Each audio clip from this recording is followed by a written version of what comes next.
Problem number 13, 14 आणि 15 हे तिन्ही गणितं मॅनेजरियल रेम्युनरेशनशी संबंधित आहेत. मॅनेजरच्या रेम्युनरेशनशी संबंधित आहे आणि विद्यापीठानं आपल्या सिलेबसमध्ये स्पष्ट म्हटलं आहे की मॅनेजरियल रेम्युनरेशनचे उदाहरणं सोडून म्हणजे तो अभ्यासाला पार्ट नाही. म्हणून आपण एकदम 16 नंबरचं गणित घेत आहोत. 16 नंबरचं गणित काढा. मोठं गणित आहे, फक्त आज आपण याच्यात समायोजन घेऊ. पूर्ण गणित आज नाही घेऊ, फक्त समायोजना कंप्लीट करू आपण. पहिली समायोजना, stock was valued at ₹80,750. Closing stock, closing stock, closing stock. समायोजनेमध्ये दिलेला स्टॉक हा क्लोजिंग स्टॉक असतो. 80,750. सेकंड एंट्री, बॅलन्स शीटच्या आसेट भागावर क्लोजिंग स्टॉक,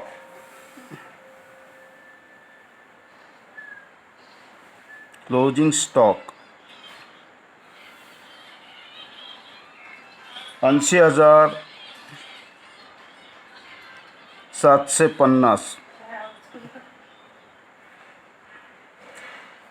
हा क्लोजिंग स्टॉक ॲट कॉस्ट म्हणते, म्हणजे मूळ किमतीवर म्हणते. क्लोजिंग स्टॉक मूळ किंमत म्हणते.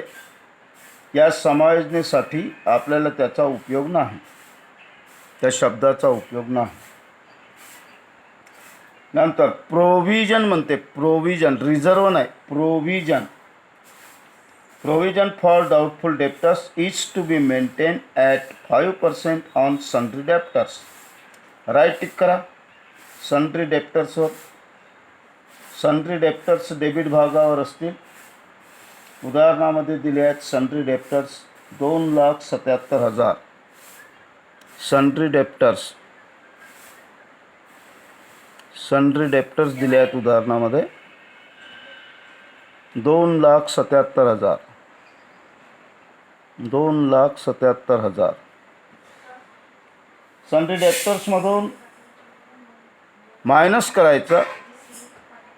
प्रोव्हिजन म्हणते गणितात, आपणही म्हणू provision. Provision for bad debtors, provision for bad debtors. किती टक्के म्हटलं आहे बघून घ्या. Provision for doubtful debtors 5%. काढा. 2,77,000च्या 5%. 2,77,000च्या 5% 13,850. 13,850 मायनस करा, बाहेर काढा. 2,63,150. 2,63,150. Second entry, profit and loss अकाउंटच्या डेबिट भागावर. परंतु उदाहरणामध्ये चेक करा, प्रावधान लिहावी लागते का ते चेक करा. एकापेक्षा जास्त पदं दिले आहेत का ते पाहून घ्या. डेबिट भागावर चेक करा, बॅड डेप्टर्स आहे.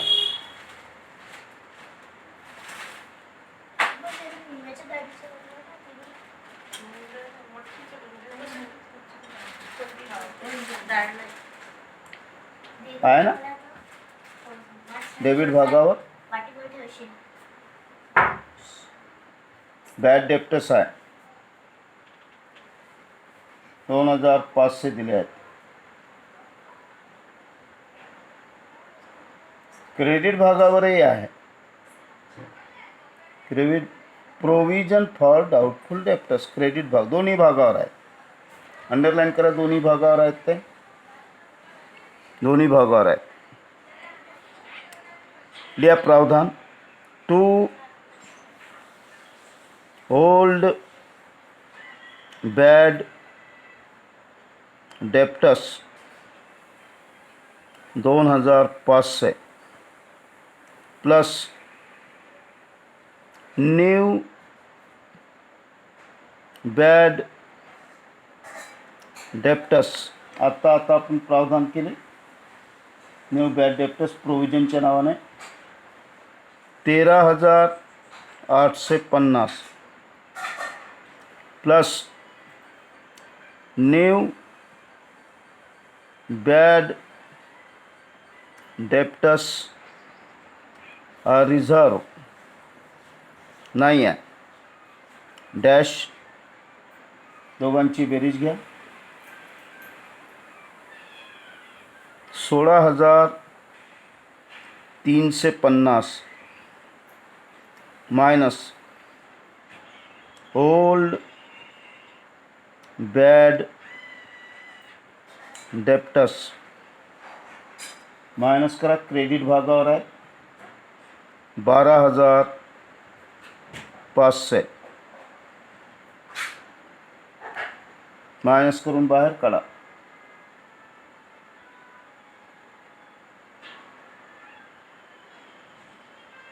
3,850 3,850 हे झाले दुसरी समायोजना. आता तिसरी समायोजना transfer rupees.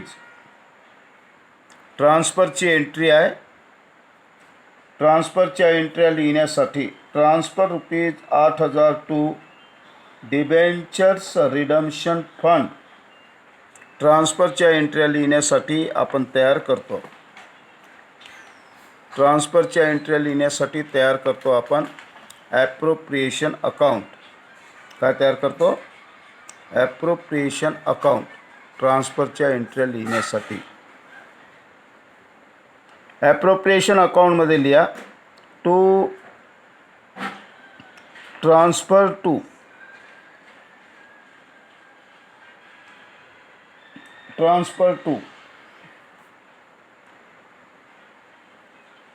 Debentures redemption fund. Debentures redemption fund. Transfer to debenture redemption fund 8,000. किती रुपये ट्रान्सफर करायला सांगितले होते? 8,000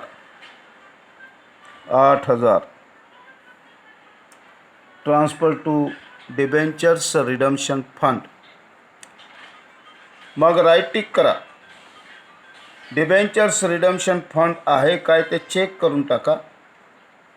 लायबिलिटीज भागावर पाहिजे, म्हणजे क्रेडिट भागावर पाहिजे. लायबिलिटीज म्हणजे क्रेडिट भागावर पाहिजे. अंडरलाईन करा. Debentures redemption fund. Debentures redemption fund क्रेडिटवर, क्रेडिट भागावर डिबेंचर्स रिडम्शन. अंडरलाईन करा त्याला. रिडम्शन फंड क्रेडिट भागावर दिला आहे 50,000 डिबेंचर्स रिडम्शन फंड. इन्व्हेस्टमेंट नाही, नाव स्पष्ट बघायचं. Debentures redemption fund. इन्व्हेस्टमेंट समोर एक शब्द असते, तो नाही पाहिजे. डिबेंचर्स रिडम्शन फंड क्रेडिट भागावर असेल. क्रेडिटची एंट्री क्रेडिटवर. Liability is equal to credit. या फंडात पुन्हा न्यू ट्रान्सफर करायला सांगितलं आहे. न्यू ट्रान्सफर, नवीन ट्रान्सफर करायला सांगितलं आहे. 8,000 समायोजनेत दिलं होतं. 8,000 बाहेर काढा. 58,000. 58,000 ह्या झाल्या 2 एंट्रीज. नंतर चौथी समायोजना. राईट ऑफ म्हणजे मायनस करा. 2,000 मायनस करा फ्रॉम प्रिलिमिनरी एक्सपेन्सेस. प्रिलिमिनरी एक्सपेन्सेसवर राईट टिक करा. प्रिलिमिनरी एक्सपेन्सेस डेबिट भागावर असतील. किती दिल्या चेक करा जरा. Preliminary expenses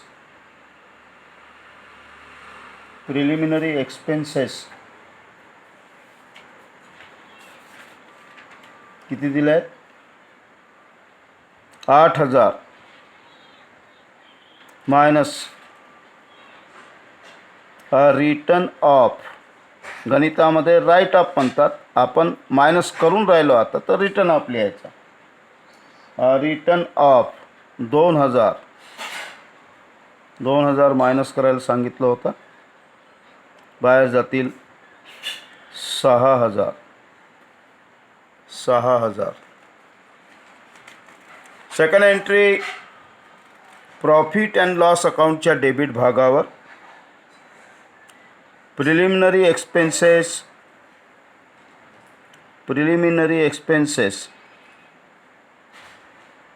written of.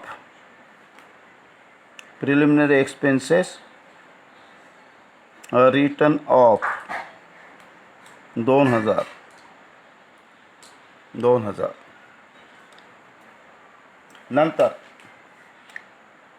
नंतरची समायोजना घ्या. 5 नंबरची समायोजना. या गणिताची सगळ्यात डेंजरस समायोजना 5 नंबरची समायोजना. पूर्ण लक्ष ठेवायचा. एक मशीन म्हणते. ॲक्वायर्ड म्हणजे ताब्यात घेणे, म्हणजे खरेदी करणे. ताब्यात घेणे म्हणजे चोरून आणणे नाही, खरेदी करणे. ऑन 1 एप्रिल 2001ला खरेदी केली म्हणते एक मशीन. मग वरती चेक करा. डेबिट भागावर चेक करा. मशिनरी म्हटलं आहे की प्लांट अँड मशिनरी म्हटलं आहे. राईट टिक करा. प्लांट अँड मशिनरी म्हटलं आहे. प्लांट अँड मशिनरी म्हटलं आहे. राईट टिक करा. राईट टिक केलं असेल तर असेट भागावर लिहा plant and machinery.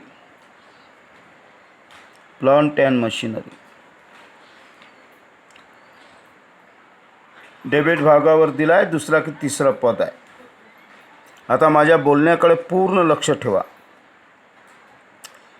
Trial बॅलन्सच्या debit भागावर प्लांट अँड मशिनरी दिली आहे 2,40,250 रुपयाची प्लांट अँड मशिनरी आहे. आता माझा मुद्दा हा आहे की याच्या प्लांट अँड मशिनरीच्या खाली त्यानं ॲट कास्ट म्हटलं आहे का. ॲट कास्ट मागच्या अनेक गणितामध्ये चेक करा. आपण 2-3 गणितं सोडवले. कंसामध्ये देत होते ॲट कास्ट. त्याचा अर्थही तुम्हाला समजावून सांगितला आहे.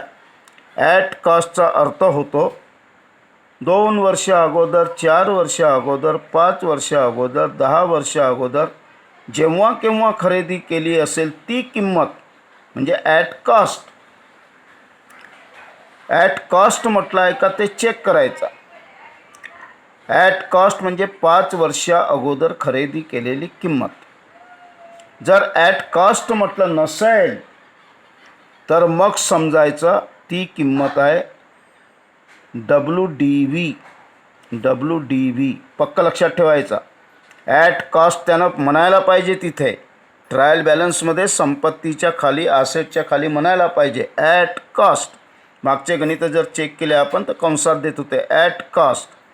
ॲट कॉस्ट म्हटलं नसेल तर आपण समजायचं WDV म्हणजे रिटर्न डाऊन व्हॅल्यू. WDV म्हणजे रिटर्न डाऊन व्हॅल्यू. WDV म्हणजे रिटर्न डाऊन व्हॅल्यू. आणि रिटर्न डाऊन व्हॅल्यू म्हणजे 5 वर्ष अगोदर खरेदी केली होती. भाऊ 5 वर्ष तुम्ही डेप्रिसिएशन आकारलं असेल की नाही. 5 वर्षपर्यंत डेप्रिसिएशन आकारल्यानंतर मायनस केल्यानंतर आज जेवढ्या रुपयाची तुमची ॲसेट असेल तिला म्हणतात WDV. डेप्रिसिएशन मायनस केल्यानंतरची किंमत म्हणजे WDV. 5 वर्ष तुम्ही डेप्रिसिएशन आकारलं असेलच. 5 वर्षे काय घरी अगरबत्ती लावत बसले का.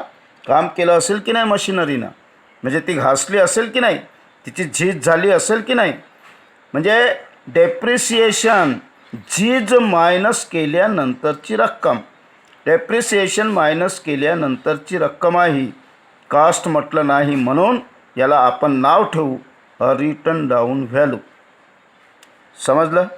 कास्ट म्हणजे 5 वर्ष अगोदर खरेदी केलेली किंमत आणि रिटर्न डाऊन व्हॅल्यू म्हणजे 5 वर्ष डेप्रिसिएशन मायनस केल्यानंतर जेवढ्या रुपयाची मशिनरी उरलेली आहे ती किंमत. त्याला म्हणतात WDV. असं लिहून ठेवायचं, अगोदरच लिहून ठेवायचं. आता थोड्या वेळाने इथे येऊ आपण बॅलन्स शीटच्या ॲसेट भागावर. थोड्या काही वेळाने येऊ. ती समायोजना पाहू आपण.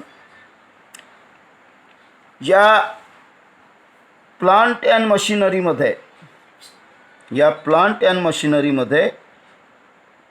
एक हे सगळ्या मशिनरीची किंमत झाली. पूर्ण मशिनरीची किंमत झाली. एक अशी मशिनरी होती म्हणते. जसं समाजने दिलं आहे तसं समजलं पाहिजे म्हणून लिहू. समाजने त्यानं म्हटलं आहे जसं दिलं आहे तसं लिहू. प्लांट अँड मशिनरीमध्ये एक अशी मशिनरी आहे. ए मशिनरी ॲक्वायर्ड ताब्यात घेतली. समाजने तर दिलं आहे वाक्य. ऑन कधी ॲक्वायर्ड केली म्हणते 1 एप्रिल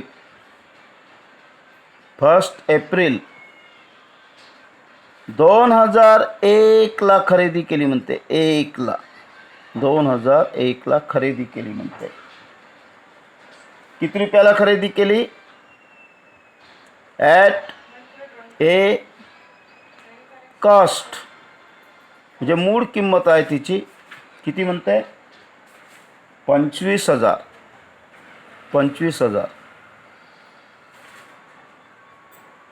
3 वर्ष अगोदर 25,000ला खरेदी केलेली ही एक मशिनरी आज विकली म्हणते. जी मशिनरी तुम्ही 3 वर्ष अगोदर खरेदी केली होती ती आज विकली म्हणते. माझा मुद्दा हा आहे की जेव्हा तुम्ही 1 एप्रिल 2001ला खरेदी केली. भाऊ आपण लेखे बनवून राहिलो आपण 31 मार्च 2003ला. 3 पर्यंत ही मशिनरी तुम्ही वापरली असेल की नाही, ती घासली असेल की नाही. 1 एप्रिल 2001ला खरेदी केली. मग तिची काय अगरबत्ती लावून पूजाच करत बसले का. त्या मशिनरीचा वापर केला असेल की नाही, तिचं घर्षण झालं असेल की नाही, ती मशिनरी डेप्रिशिएट झाली असेल की नाही. निश्चितच झाली असेल. ठीक आहे. डेप्रिसिएशन आकारलं असेल आणि कोणत्या रेटनं आकारलं आणि कोणत्या मेथडनं आकारलं, कोणत्या रेटने आणि कोणत्या मेथडने आकारलं ते त्या समायोजनेत दिलं आहे. समायोजना म्हणते की या मशिनरीवर डेप्रिसिएटेड एव्हरी इयर ॲट 10%. डेप्रिसिएशनचा रेट आहे 10%. आणि मेथड आहे written down value was sold during the year. During the year म्हणजे 2003ला लेखे बनवून राहिलो, 2003ला विकली म्हणते. 2003ला तिची विक्री करण्यात आली. मग डेप्रिसिएशन आकारलं. पहिलं डेप्रिसिएशन कोणतं आकारलं असेल? 1 एप्रिल 2001ला खरेदी केलं. 2001 ते 2002 हे झालं 1 वर्ष. झालं की नाही? 2001ला खरेदी केली, 2001 पासून घासली, 2002 पर्यंत 10% म्हणते. बाय 10% डेप्रिसिएशनचा रेट 10%. किती होईल डेप्रिसिएशन? 2500. मग दुसरं डेप्रिसिएशन आपण 31 मार्च 2003ला लेखे बनवून राहिलो. मग दुसरं वर्ष 2002 ते 2003. आणि मेथड कोणती आहे? Written down method. Fixed asset method नाही आहे. घटत्या मूल्यावर आकारायचा डेप्रिसिएशन. म्हणजे 25,000 रुपयातून पहिलं डेप्रिसिएशन मायनस करा 2500. असेटची किंमत मशिनरीची किंमत 25,000. पहिल्या वर्षीचं डेप्रिसिएशन 2500 म्हणजे किती उरली? 20,200.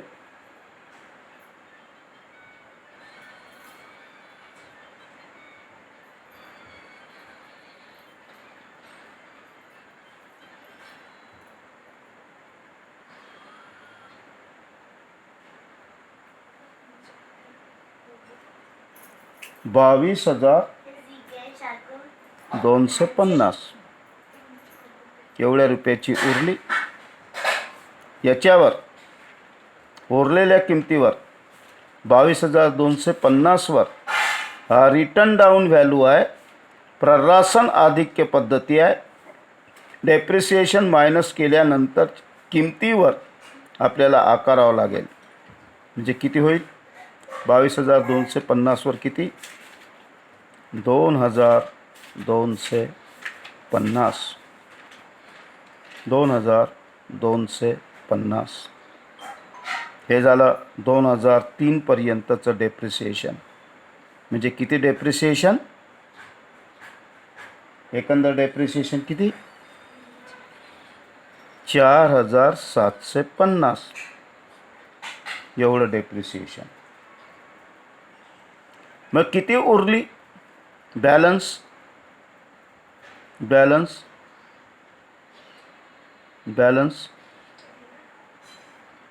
उरली 20,250.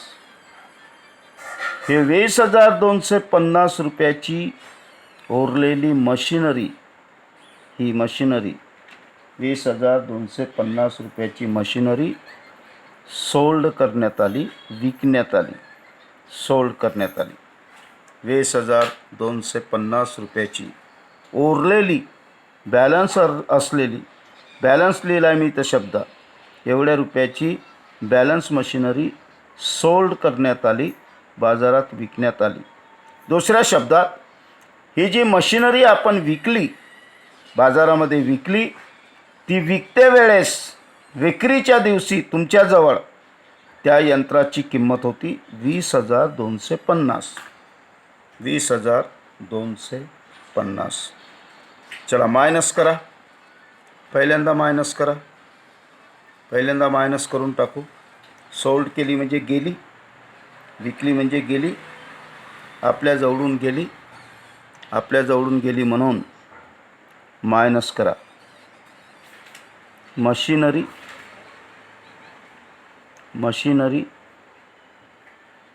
सोल्ड.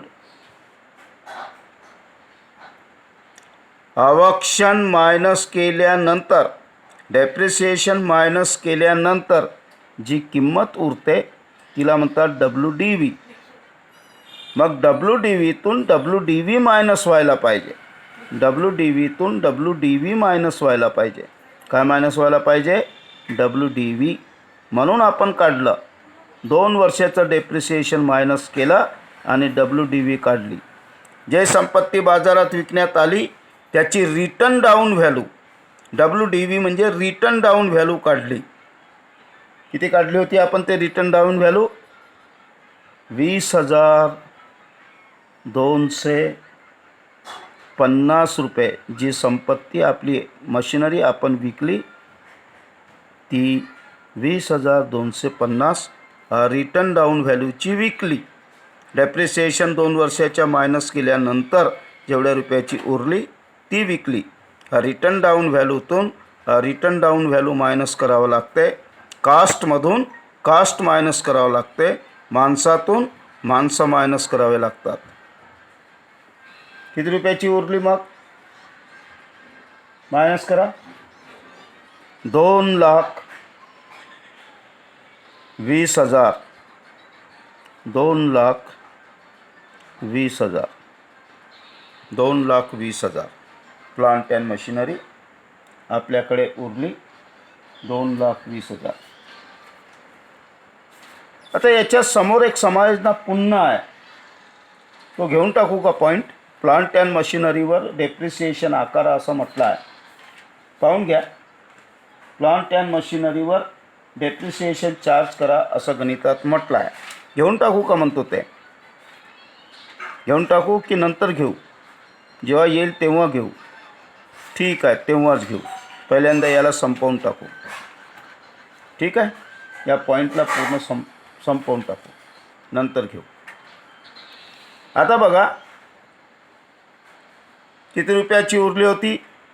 जी मशिनरी आपण बाजारामध्ये विकली, सोल्ड केली, ती विकते वेळेस आपल्याजवळ 20,250ची होती.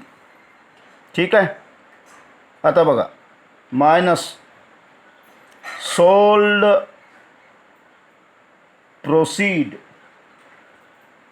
सोल्ड प्रोसीड्स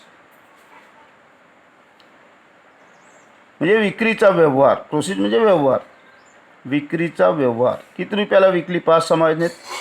विक्रीचा व्यवहार. प्रोसीड म्हणजे व्यवहार. किती रुपयाला विकली आहे पहा? 20,250 रुपयाची उरलेली मशिनरी फक्त 20,000 विकली म्हणते. 20,000 रुपयामध्ये विकली. 20,000 रुपयाला विकली म्हणजे तुम्हाला लॉस झाला. 250 रुपये काय झाला? लॉस. विक्री करताना लॉस झाला. Loss on sale. आणि लॉस, हा लॉस प्रॉफिट अँड लॉस अकाउंटमध्ये दर्शवण्यात येतो. कोणत्या लेख्यात? प्रॉफिट अँड लॉस अकाउंटच्या डेबिट भागावर, डेबिटवर दर्शवण्यात येतो. 250 रुपये लॉस झाला, तो प्रॉफिट अँड लॉस अकाउंटच्या डेबिट भागावर दर्शवण्यात येतो. सोल्ड प्रोसीडची एंट्री नाही होणार. सोल्ड प्रोसीडची एंट्री नाही होणार. आपण केली आहे ना एंट्री, WDVची एंट्री. WDVची एंट्री केली आहे. रिटर्न डाऊन व्हॅल्यूची एंट्री केली आहे. दोनपैकी एक एंट्री होईल. बरोबर आहे. याची शिल्लक उरली त्याची आणि विक्रीची, म्हणजे 40,250ची संपत्ती होती का, म्हणून याची एंट्री नाही. त्याच्यावर लॉस किंवा प्रॉफिट निघत असेल त्याची एंट्री करायची. करा एंट्री. प्रॉफिट अँड लॉस अकाउंटच्या डेबिट भागावर लॉस निघाल्यामुळे एंट्री करायची. किती रुपयाची entry?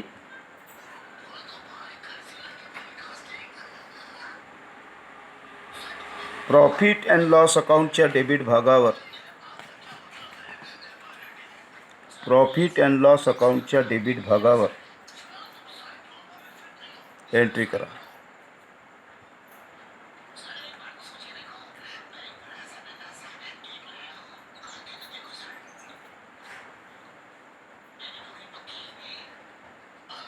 Loss on sale of machinery,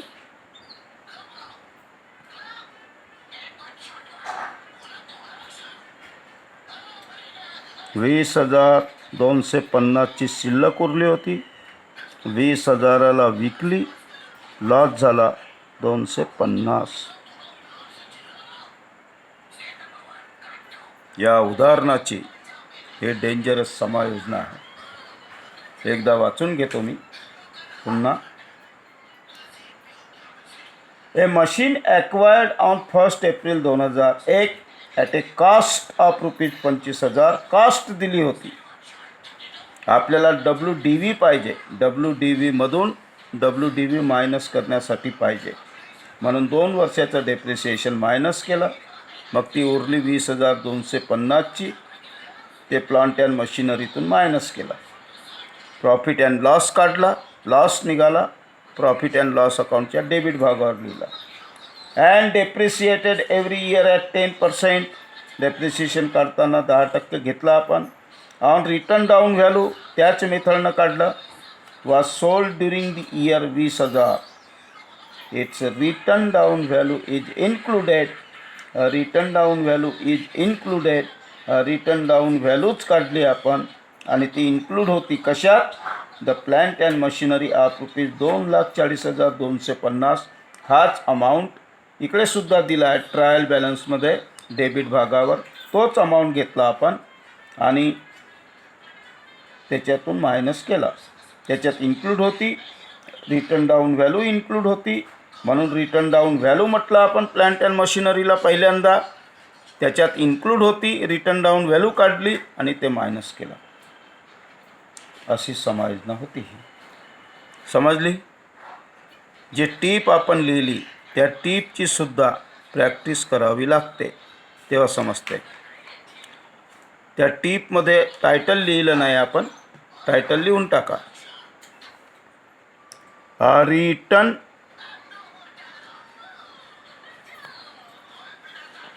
down value of machinery. Return down value of machinery. Return down value म्हणजेच WDV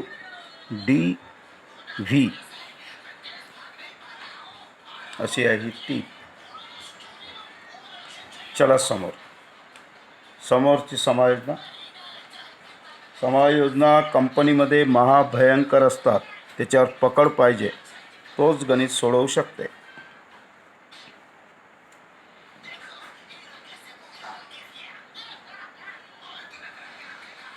नंतर depreciate plant and machinery by 10%. आपण लिहिलंच आहे प्लांट अँड मशिनरी. आता याच्यावर 10% डेप्रिसिएशन. उरलेल्या रकमेवर 10% डेप्रिसिएशन आकारा म्हणते. 10% डेप्रिसिएशन बघून घ्या किती निघते डेप्रिसिएशन. ते 22,000 बाहेर काढा. 1,98,000. 1,98,000 डेप्रिसिएशनची second entry. Profit and loss अकाउंटच्या डेबिट भागावर लिहितो आपण title to depreciation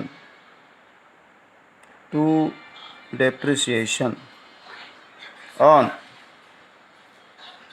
plant and machinery.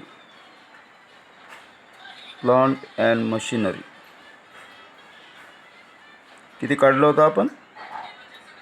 22,000 depreciation काढलं होतं. 22,000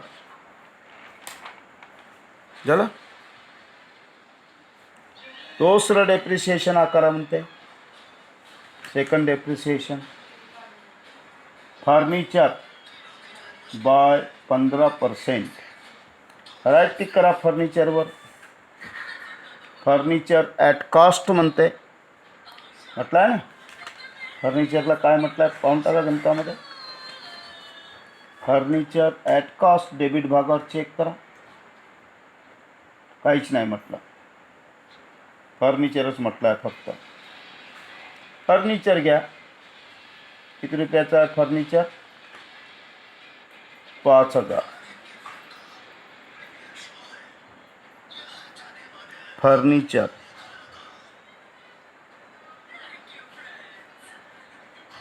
$5,000 मायनस डेप्रिसिएशन 15% आहे वाटते. 15% डेप्रिसिएशन, 15% डेप्रिसिएशन निघते फर्निचरवर. 750. 750 मायनस करा. 4,250. 4,250. सेकंड एंट्री, डेप्रिसिएशनची second entry on furniture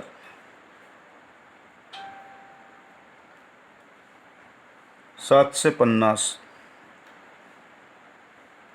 फर्निचरवर depreciation निघते 750. चला, तिसरं डेप्रिसिएशन पॅटर्न्स अँड पेटेंट्स. दोन वेगळे वेगळे शब्द आहेत. पॅटर्न्स वेगळा, पेटेंट वेगळा. पहिल्यांदा चेक करा पॅटर्न्स वेगळे दिले आहेत का आणि पेटेंट वेगळे दिले आहेत का चेक करा. कधी कधी पॅटर्न्स वेगळे असतात आणि पेटेंट वेगळे असतात. वेगळे वेगळे दिले आहेत.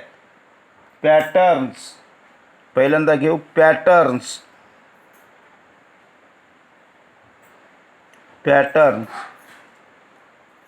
दिले आहेत 51,500.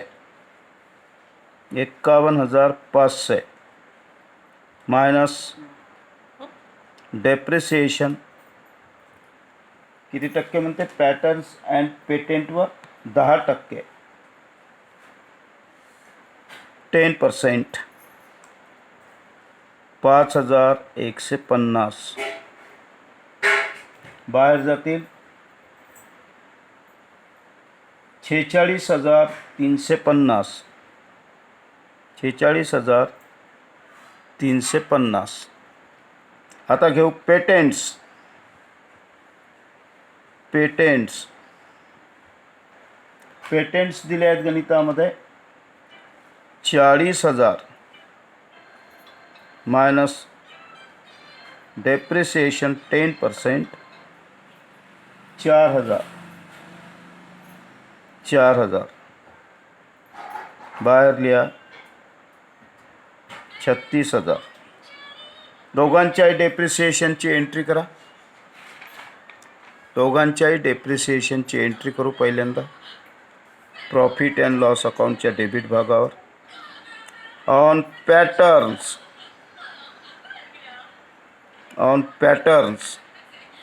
पॅटर्न्सवर होतं डेप्रिसिएशन 5,150. 5,150 आणखी लिहा. ऑन पेटेंट्स दोन वेगळे वेगळे, दोघांचा अर्थ वेगळा वेगळा. 4,000. दोघांचाही अर्थ वेगळा वेगळा. एखाद्या वेळेस समजवून देईन. पॅटर्न्स आणि पेटेंट्स झाल्या दोन्ही एंट्र्या. नंतर समजणं संपली ती. Make a provision for taxation. Tax कुठं लिहितो आपण? प्रॉफिट अँड लॉस अकाउंटच्या डेबिट भागावर. प्रोव्हिजन फॉर टॅक्सेशन करा एंट्री. प्रोव्हिजन दिसते का रे? Provision for taxation. Provision for taxation करा म्हणते. राशी काढून दिली आहे 18,250 प्रॉफिट अँड लॉस अकाउंटच्या डेबिटवर. सेकंड एंट्री लायबिलिटीजवर. Provision for taxation, provision for taxation, provision for taxation 18,250, 18,250 झाल्या दोन्ही नोंदी. नंतर issued and subscribed capital is represented by 40,000 equity shares of ₹10 each, fully called up, of which the final call of ₹2 per share on 4,000 shares had not been received. Shares are not been received.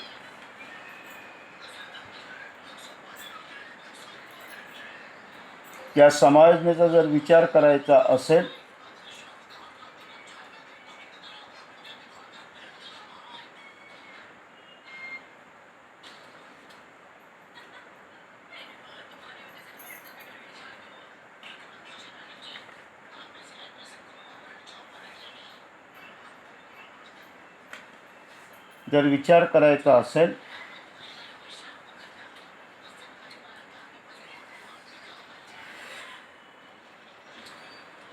तर शब्द underline करा. Called up, पहिल्यांदा underline करा 40,000 equity shares, 40,000 equity shares. मग underline करा 10 each, 10 रुपयाचा एक. Called up share capital, ते इश्यूड गिशीट लिहित नाही बसत आता.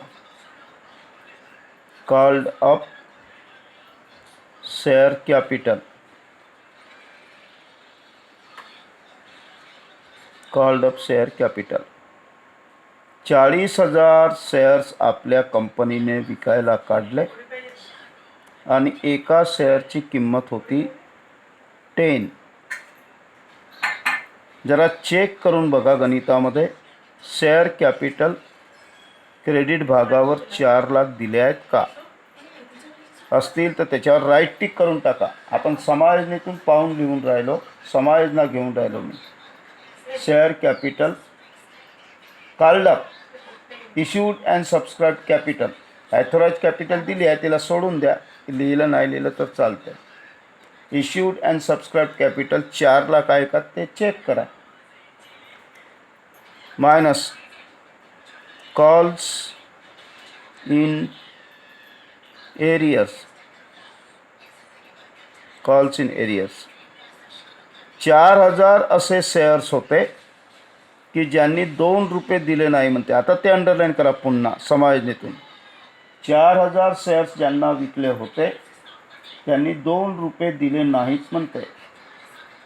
Of which the final call of ₹2 per share on 4,000 shares had not been received.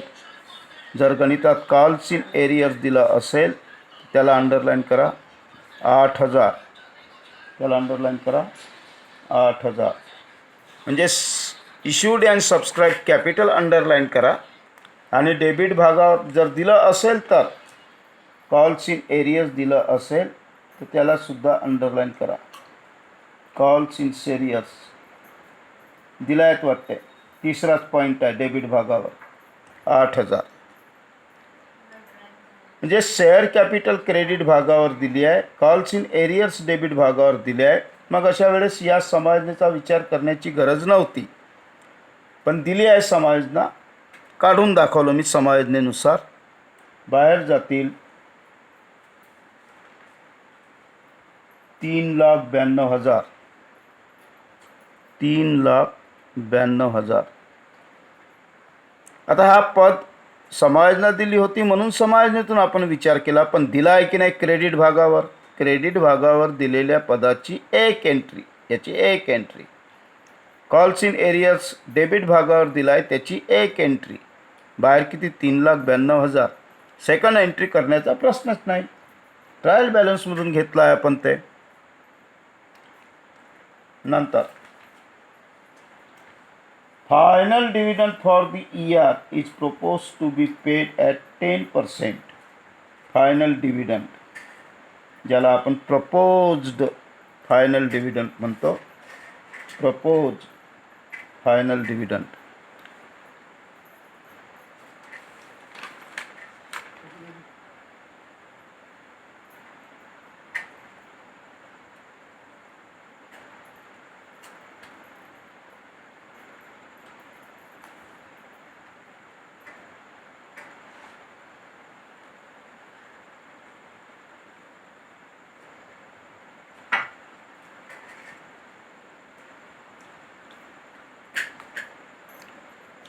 लिहा ॲप्रोप्रिएशन अकाउंटमध्ये प्रपोज्ड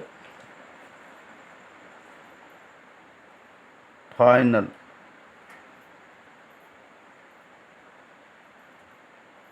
डिव्हिडंड.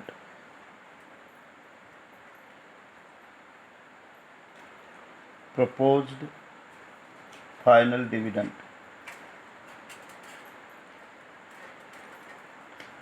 किती पर्सेंट? 10%.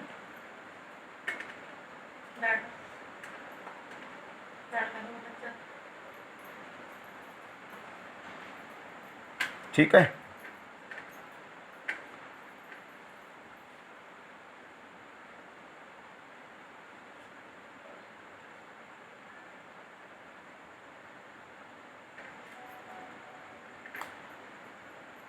आता बघा,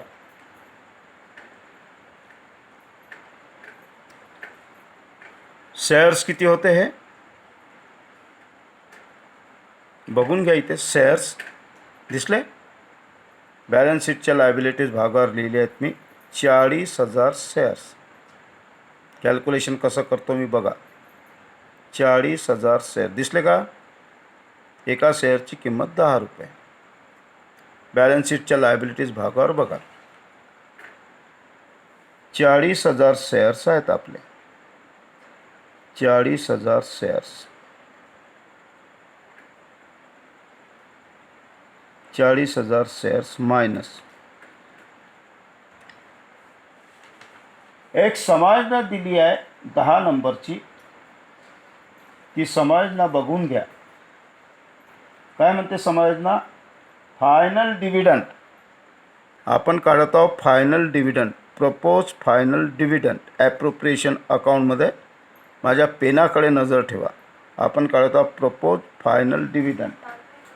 हाच final dividend is not payable.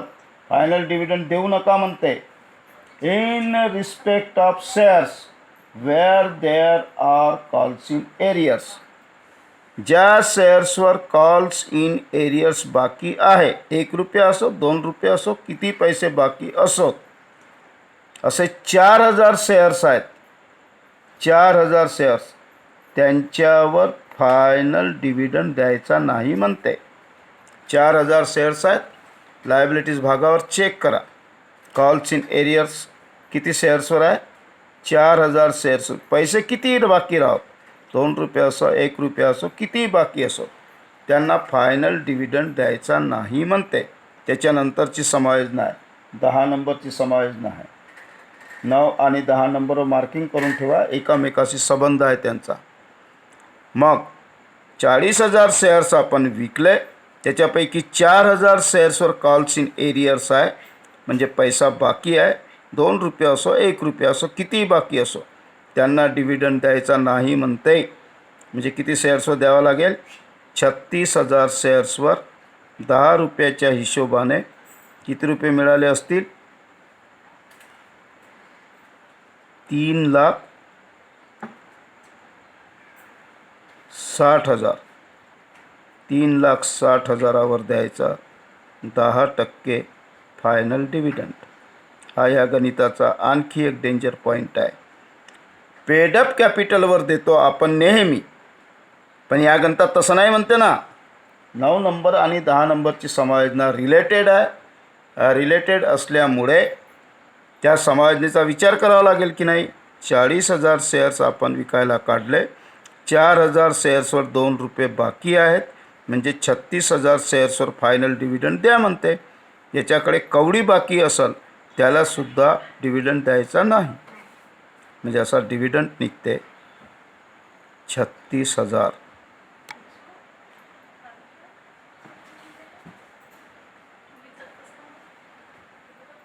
Proposed second entry, proposed